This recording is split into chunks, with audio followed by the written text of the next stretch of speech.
Friends, आज की class में हमारा टॉपिक है फाइबर टू फैब्रिक। ठीक है, इससे पिछली क्लास में आप लोगों ने फाइबर्स के बारे में पढ़ा, क्या होता है फाइबर्स, ठीक है, कौन कौन से प्रकार होते हैं, उनके टाइप्स होते हैं, ठीक है, उसके बारे में स्टडी किया। सबसे पहले मैं आपको बताना चाहता हूँ फैब्रिक क्या होता है।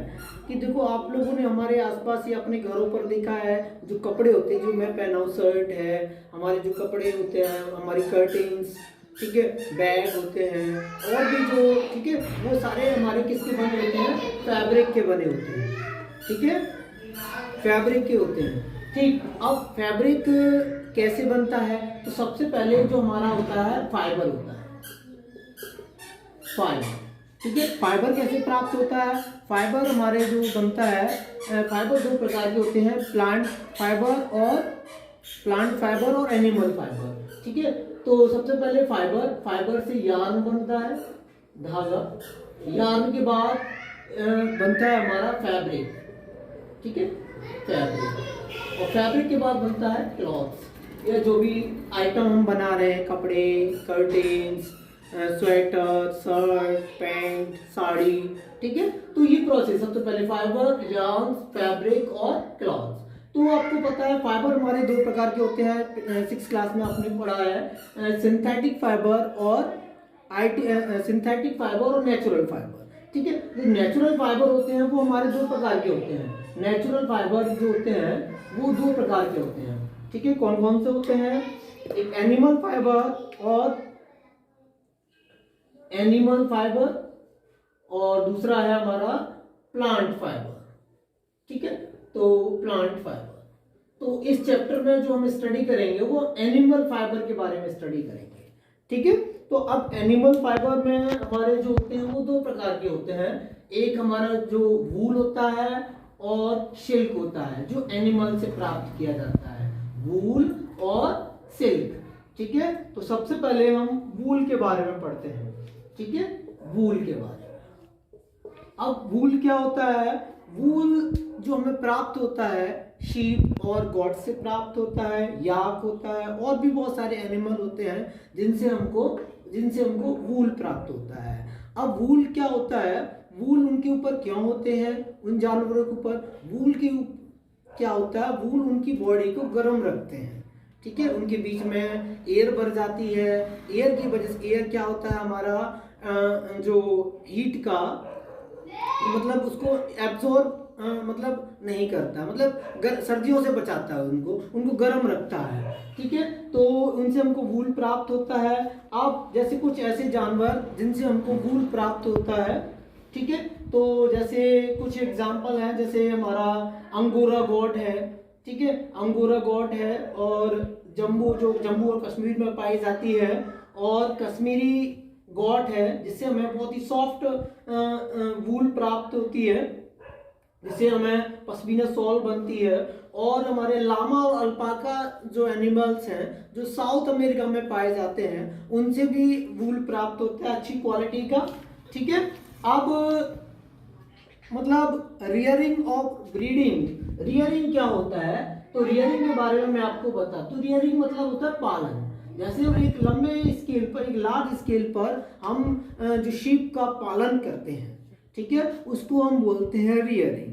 ठीक है, और ब्रीडिंग क्या होता है? ब्रीडिंग मतलब सिलेक्टिव ब्रीडिंग का होता है, जैसे कि एक अच्छे पेरेंट्स और मतलब जब दो पेरेंट्स से उनका जब क्रॉस करवाया जाता है, उनसे ऐसे बच्चे प्राप्त किए जाएं जो बहुत ही अच्छी ब्रीड हो, मतलब जिनसे अच्छी क्वालिटी का वूल प्राप्त किया जाए, उसको हम बोलते हैं सिलेक्टिव ब्रीडिंग। तो हमारे देश में कहाँ कहाँ पर इनकी रियरिंग और ब्रीडिंग की जाती है? हिमाचल प्रदेश, उत्तरांचल, जम्मू एंड कश्मीर, हरियाणा, पंजाब, राजस्थान, इन जगहों पर हमारे देश में ब्रीडिंग और रियरिंग की जाती है, या ये क्या, शीप का पालन किया जाता है। ठीक है, अब प्रोसेस के बारे में मैं आपको बता दूं, क्या क्या प्रोसेस है फाइबर से वूल प्राप्त करने की। ठीक है, तो सबसे पहले जो प्रोसेस है, जो फाइबर हम प्राप्त करते हैं, सबसे पहले होती है हमारी इसको सियरिंग प्रोसेस। फर्स्ट जो स्टेप है सियरिंग। सियरिंग में क्या होता है? जो शीप या गॉट होती है, उनके हेयर्स को रिमूव किया जाता है। हेयर जो इनके शीप और उनके गॉड के जो हेयर होते हैं उनको हम फ्लीस बोलते हैं, फ्लीस उनके हेयर को, ठीक है, उनको बोलते हैं फ्लीस। तो फ्लीस को रिमूव किया जाता है, उस प्रोसेस को बोलते हैं हम सियरिंग। तो फर्स्ट स्टेप में हमारा सियरिंग, बालों को रिमूव करना, ठीक है। उसके बाद होती है सेकंड जो होती है, सेकंड है स्कोरिंग। उसको जब उसमें बहुत सारी मतलब डस्ट पार्टिकल होते हैं, बहुत सारी गंदगी होती है, तो उसको सबसे पहले क्या किया जाता है, स्कोरिंग मतलब धुलाई की जाती है, उनको धुला जाता है बड़े बड़े टैंकर्स में, तो उस प्रोसेस को बोलते हैं स्कोरिंग। ये सेकंड स्टेप हो गया। थर्ड स्टेप, जब धुलने के बाद आप उसमें कुछ और अशुद्धियां होती हैं जिनको अलग अलग किया जाता है, कुछ कोई अच्छी अच्छी मतलब कुछ अलग अलग टेक्सचर्स पाए जाते हैं उसमें, ठीक है, और भी कुछ पार्टिकल्स पाए जाते हैं, तो उनको अलग अलग किया जाता है, उस प्रोसेस को बोलते हैं हम सॉर्टिंग। फोर्थ स्टेप है, फोर्थ स्टेप है हमारा, उसमें क्या किया जाता है, उसमें किया जाता है डाइंग। डाइंग डाइंग मतलब अब जब अलग अलग हो गए, तो आपको पता है जितने भी मतलब ज्यादातर जो एनिमल्स हैं जिनसे हमें वूल मतलब फाइबर प्राप्त होता है, वो क्या होते हैं, व्हाइट कलर के होते हैं, ब्लैक और ब्राउन कलर के होते हैं। लेकिन जबकि जो फैब्रिक हमारे बहुत सारे कलर के आते हैं, तो उनको क्या करता है, डाई की जाती है, कलर की जाती है, ठीक है। डाई के बाद फिर क्या होता है, डाई की जब डाई कर दी जाती है, फिर उनको रोलिंग मतलब उनके रोल कर करके मतलब जो लंबा फैब्रिक होता है उससे वूल बनाई जाती है, और जो छोटे छोटे फैब्रिक होते हैं उनसे हमारे क्लॉथ्स बनाए जाते हैं। तो ये सारे मतलब प्रोसेस है हमारी, ठीक है, स्टेप है जिनसे हमें वूल प्राप्त किया जाता है। अब आगे हम आते हैं सिल्क के बारे में। ये तो था वूल, अब आता है सिल्क के बारे में। सिल्क के बारे में, क्योंकि ये आपको पता है सिल्क की सबसे पहले जो खोज की गई थी चाइना में की गई थी, और हजारों साल तक, क्योंकि सिल्क बहुत ही हल्का होता है और अच्छी क्वालिटी का फाइबर होता है और बहुत ही महंगा होता है, ठीक है, सॉफ्ट होता है, इसकी वजह से इसकी फीचर्स की वजह से इसको हजारों साल तक इस सीक्रेट को मतलब गुप्त रखा गया और किसी भी देश को पता नहीं चलने दिया गया, और काफी वहाँ के लोगों ने इससे पैदावारी की। तो फिर बाद में जाके अलग अलग देशों में इसका मतलब लोगों को पता चला।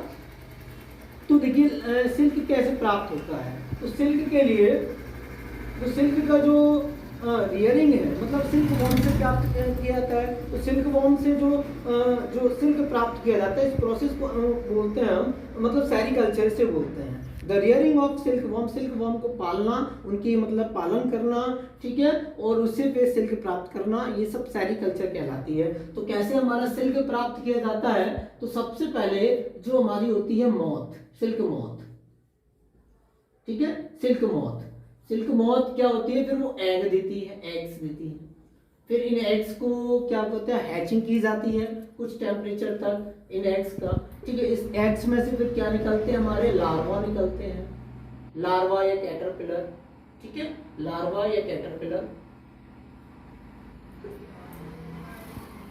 जब ये लार्वा कैटरपिलर को फिर मलबरी लीव्स लगभग 3 से 4 वीक तक इनको खिलाया पिलाया जाता है। इनमें फिर इनमें से क्या होता है, ये हमारे क्या बोलते हैं, इससे बनते हैं सिल्क वॉर्म।